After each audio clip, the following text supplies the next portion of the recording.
Now at 10, a man and woman killed in a shootout with police and a third person detained in connection with the deadly massacre in Southern California. They came dressed and equipped, and I think the people that we have at the scene that are deceased are dressed in that way. Tonight, the chain of events that led San Bernardino police to the suspect as loved ones reunite with those who escaped the deadly attack. Thanks for joining us tonight. We are getting a clearer picture of circumstances surrounding the shooting that killed 14 people and injured 17 others inside a center for the developmentally disabled. San Bernardino authorities say the attack happened during a holiday party at the Inland Regional Center. Hours later, police and suspects found themselves in a shootout in a neighborhood just a couple miles away. That community, we're told, is safe tonight, but police are not ruling out the possibility of more suspects. Jay Olstead joins us with the developing details in the investigation. Yeah, Julie, clearly this is a situation that is still unfolding at this hour. NBC News is reporting through their law enforcement sources that one of the suspects is identified as Saeed Farouk. So here's what we know at this point. According to investigators, police tracked the suspects to a vehicle near a Redlands, California home not far from where the mass shooting took place. That touched off a pursuit that ended in a gun battle. Police shot and killed two suspects, as we mentioned, a man and a woman. An officer was also hit but will survive. Police say the suspects were wearing tactical gear armed with assault-style rifles and handguns. And while it's still early and investigators don't know a motive, the FBI is not ruling out terrorism. And I am still not willing to say that we know that for sure. We are definitely making some movements that it is a possibility. We are making some adjustments to our investigation. It is a possibility, but we don't know that yet. Now, investigators also found an explosive device in the building that was not detonated. Meantime, officers have taken a third suspect into custody, but don't know if that person is involved. As you can imagine, this was a very frightening and chaotic scene for people in the Inland Regional Center in San Bernardino. This is a facility for people with development disabilities. Some witnesses described the suspects wearing masks and said that they just started shooting with little to no warning. What did you hear? Oh, bullets and things kept going. White smoke everywhere. Smoke. We couldn't get out. We were trapped. And again, at least 14 people killed, 17 people injured, some critically. Tonight, authorities are still searching for possible explosives in the SUV where the suspects were killed, at least one home, and the original facility where the shooting took place. So, Julie, plenty of work still ahead. All right. Thank you, Jay. Today's attack is the deadliest shooting in America since the Sandy Hook Elementary School massacre in 2012. It also marks the 355th mass shooting in the United States this year, something President Obama has been very vocal about. Yeah, we have a pattern now of mass shootings in this country that has no parallel anywhere else in the world. And there's some steps we could take, not to eliminate every one of these mass shootings, but to improve the odds that they don't happen as frequently. As he has after other mass shootings, the president called for bipartisan support for common sense gun safety laws and stronger background checks. While we have some answers behind today's attack in San Bernardino, there are still many more questions. We will bring you the very latest online and on Sunrise starting at 4:30 tomorrow morning. Back here at home, Minneapolis City Council members made a renewed request today for protesters to abandon their more than 2-week occupation of the 4th Police Precinct. I think at some point we have to just, put our foot down and say this has gone on long enough, and this is just, I'm just tired. I'm just tired of this. My constituents are tired of this. It needs to be gone. Councilman Yang says he's received many complaints about the Jamar Clark protesters from people he represents in the 4th Precinct. The reports include complaints of vandalism, graffiti, even harassment, and that's not all. Lou Raguse is live to explain how police response times are suffering as well. Lou? Julie, the Minneapolis Police Department made logistical changes with staffing once the protest began here on Plymouth Avenue, right outside the 4th Precinct. And according to numbers obtained through a data request, the police response times have slowed since they made these changes. And 911 emergency.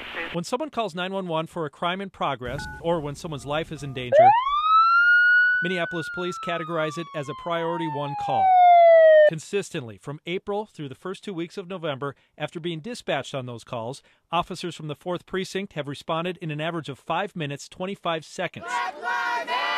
But during the first 2 weeks, protesters have occupied Plymouth Avenue in front of the 4th Precinct.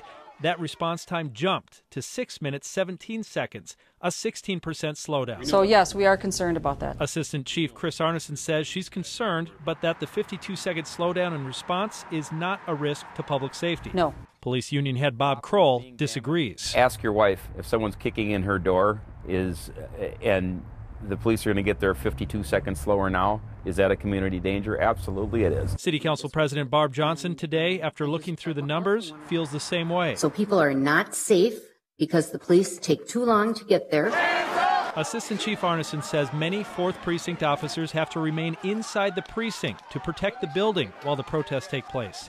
So officers from other precincts are patrolling North Minneapolis. We have officers responding to the calls on the north side that potentially are a little slower at responding because of, geographic area knowledge. It's affecting. Lieutenant Kroll says patrol officers want to get back to their normal duties. The officers are getting burnt out. And I also broke down the numbers for priority 2 calls. Those are still serious crimes, but not necessarily where someone's life hangs in the balance.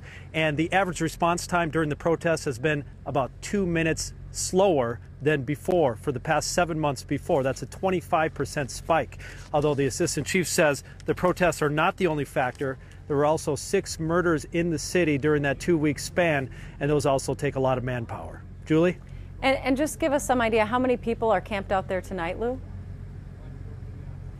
It's one of the slower nights that we've seen. There are about 24 people out here right now. It's a lot of the same faces that we've seen out here throughout the more than 2 weeks that this has been going on. All right. Thank you, Lou. New tonight, a 6-week-old missing Minneapolis boy has been turned into police.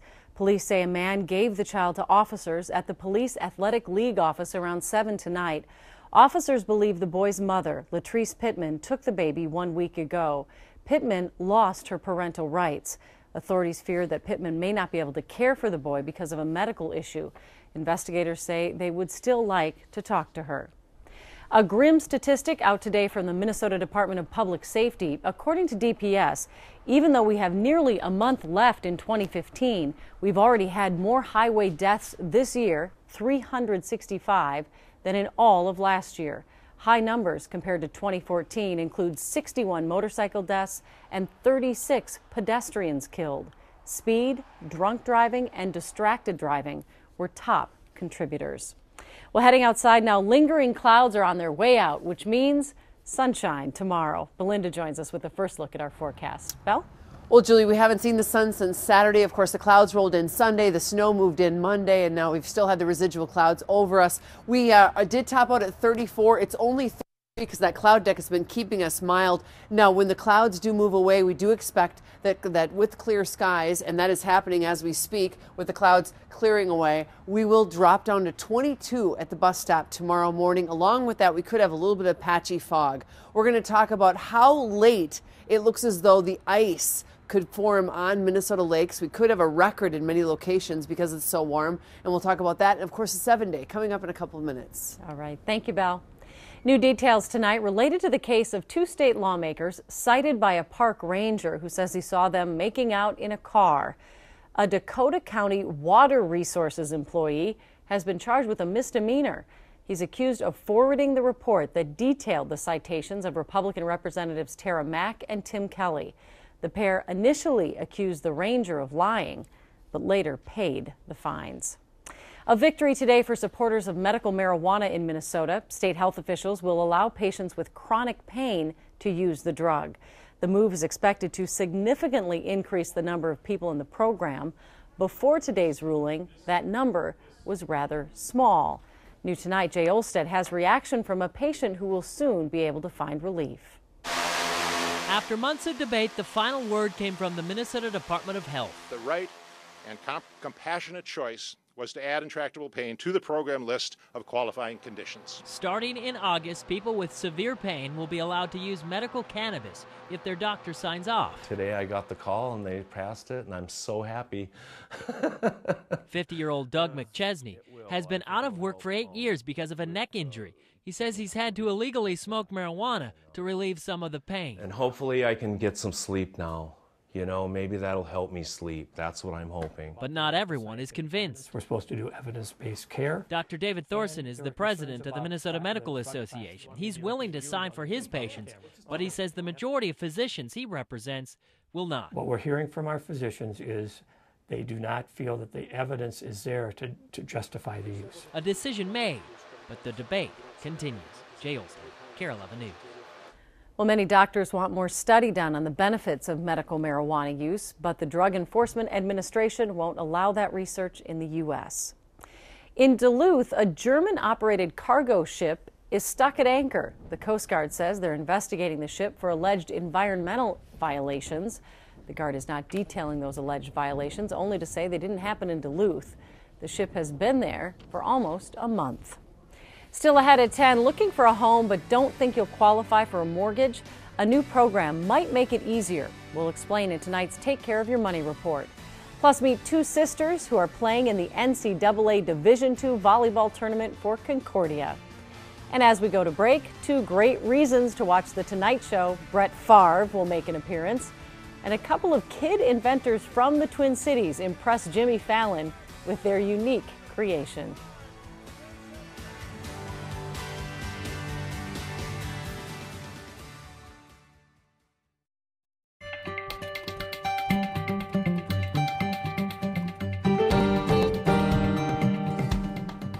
Fannie Mae is making it easier to get a mortgage, especially for credit-worthy borrowers with lower and moderate incomes.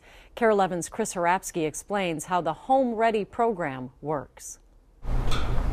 For people looking to buy a home, loan officers like Chris O'Connell are the starting point. I help people qualify to get approved to buy houses. But he says certain challenges can make homeownership a long shot. It could be a credit problem, it could be an income problem, it could be an employment history problem, it could be a debt ratio problem. That's where Fannie Mae comes in. Mortgage giant Fannie Mae recognizes these hardships and in response will soon offer a new kind of mortgage with new rules designed for low to moderate income, credit-worthy buyers. They've recognized that households have changed and our guidelines need to change with it. It's called the Home Ready Mortgage, and here's how it works. Buyers can put as little as 3% down on the house. That's the lowest of any loan out there, and that money can be cash or gifts. But here's the real kicker. Traditionally, a bank will look at a buyer's income versus their debt, which establishes how much money a bank's going to loan you. Now, banks will only consider income from you and a spouse, or you and a cosigner,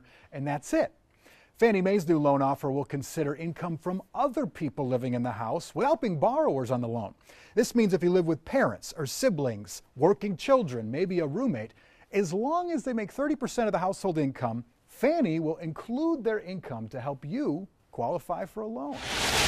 St. Thomas Real Estate Program Director Herb Towsley says this program could help a lot of people. There's a lot of extended family. You know, parents are living with the family.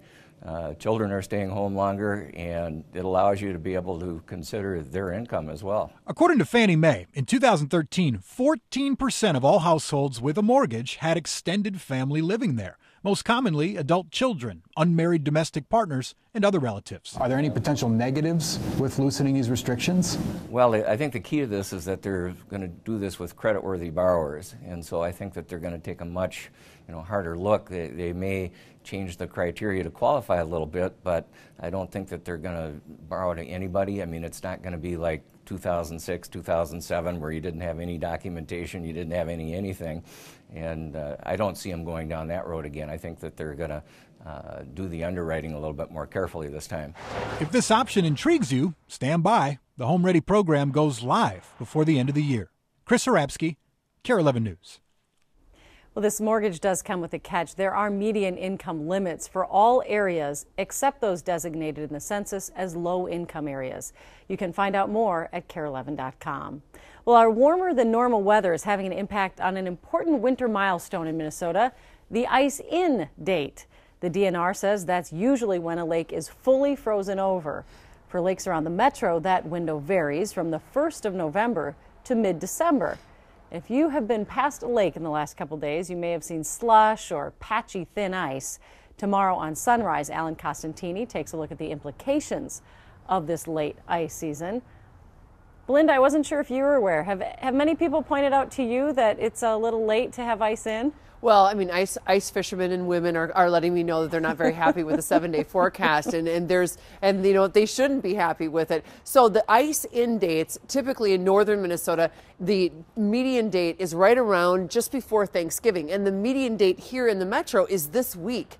And it is not going to happen because of this. We do have above average temperatures, and that probability is very high. As you see that dark red right over us, even the pink color, that is the probability that this month is going to be above average. And that is the direction we are going. Look at the next 7 days. The average drops from 31 to 30, and those top numbers, well, folks, that's the forecast. And when it's 40 and ice, well, not very conducive. And I want to remind you, the DNR has this on their website, and I want to remind you that even if we get cold enough in, let's say, 10 to 15 days, the ice just isn't thick enough for folks to head out until it gets to be 4 inches, 5 inches for any kind of snowmobiles, 8 to 12 inches for cars, and 12 to 15 inches for a medium truck. And in many locations, that will probably not happen until the end of the month. In many locations, when it comes to at least 8 to 10 inches with the trend. And the trend, of course, has to do with the jet stream as well, that river of air that brings in our storms. As it gets lodged to the north, which this is the forecast for the next 7 days, those temperatures stay very mild and that cold polar air stays to the north. Some folks happy about that, others not so happy. Snowmobilers, of course, cross-country skiers. The downhill places do a good job of keeping the snow by making it at night. But bottom line, it is a tradition here in Minnesota and Wisconsin. So hopefully that will change up at least in the next couple of weeks, or after the next couple of weeks. So the clouds are going to move out tonight. Here's the 11 o'clock forecast when it comes to clouds. So with that, we could have a little bit of fog in the morning.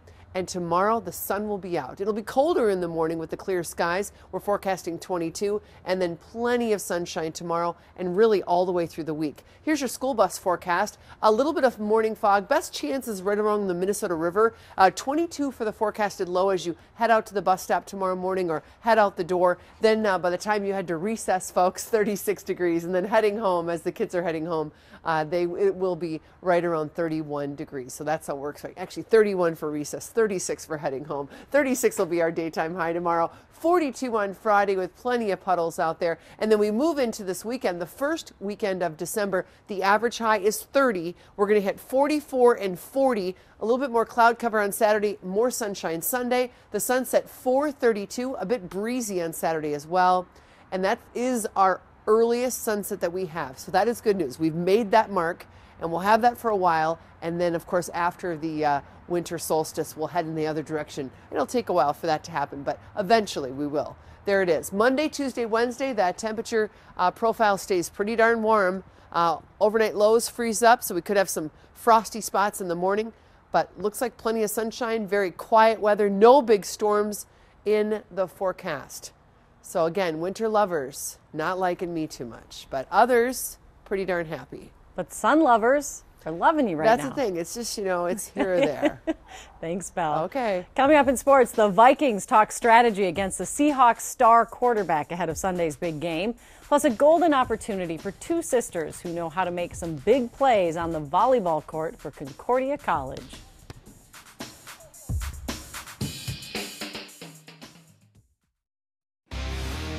KARE 11 Sports from the Mayo Clinic Sports Medicine Sports Desk. The Twins had been scouting this guy for over a decade. Now at the age of 29, Byung-ho Park is introduced as a member of the Minnesota Twins. We needed an interpreter to understand what the slugger was saying today, just as it's going to take some time to interpret how good he'll be for these Twins. But his former Korean teammate Jung-ho Kang made a solid debut with Pittsburgh this past season, and Park has received advice from Kang. He might struggle at the first bit, but as the season goes through, he'll find it and he'll play well. You know, I see it being a lot of fun having him in our clubhouse. I think he'll gel well with the guys. You know, he's excited and looking forward to the opportunity. And thanks to Mark Conklin for sharing this on Twitter, a mock-up of a T-shirt he wants to see this season because, after all, we are gung-ho for Byung-ho. Vikings with a bunch of banged-up guys on defense. Harrison Smith, Andrew Sendejo, Linval Joseph, Anthony Barr, you name it, walking wounded. Hey, it's week 12. And now here come the Seahawks, whose offense has been rolling even without Marshawn Lynch and Jimmy Graham. It starts at quarterback, and that, of course, is the former Badger Russell Wilson. He throws the ball deep well. He throws the quicks good. Obviously, the bootlegs and the scrambles and things like that. I don't know. He's pretty darn good. Zimmer's awesome. They built a volleyball dynasty at Concordia St. Paul. Dave Schwartz has more now on a sister connection on this year's tourney-bound team. When Heather and Hope Schiller played volleyball together at Totino Grace 4 years ago, they were never able to win a state title. Now they're getting the band back together for one more shot. We're very close, and I'm lucky that my last season here I get to experience it with her. Heather's final season at Concordia St. Paul is Hope's first, and it's another stellar one for the Golden Bears as they try to march for an 8th NCAA title in the last 9 years, a level of excellence that Hope luckily learned about before she got here. In the beginning, we were all kind of like, okay, like it's time to go, like this is it, like we're here, we made it, now we got to prove ourselves type of thing. While the sisters have not seen a lot of time together on the floor, Hope is quickly showing signs of exemplifying the same level of talent that has earned her older sister Heather so many accolades, something Golden Bears head coach Brady Starkey believed was very possible. Just that work ethic, you know, I mean, you can just tell that was ingrained into their family from their parents, just come from a great family. While Heather was lobbying to get her younger sister to join her here at Concordia, Hope initially wanted to go somewhere else to make her own name for herself. I've always been like the baby, like baby Schiller. So I kind of like at first like wanted to create my own like identity. Hope will have plenty of time to do that after Heather graduates this spring. In the meantime, she has the benefit of learning what it takes to be successful at the collegiate level from someone who knows. Just from high school to college, it's incredible, and then being on your own. So she had me to kind of help her out here and there. In St. Paul, Dave Schwartz, KARE 11 Sports. And good luck to the Golden Bears. That's sports. KARE 11 News back after this. Well, the sun will come out tomorrow. It will. It'll be 22 in the morning and then 36 in the afternoon with lots of sun. Just beautiful. Thanks for watching, everybody. We hope to see you tomorrow.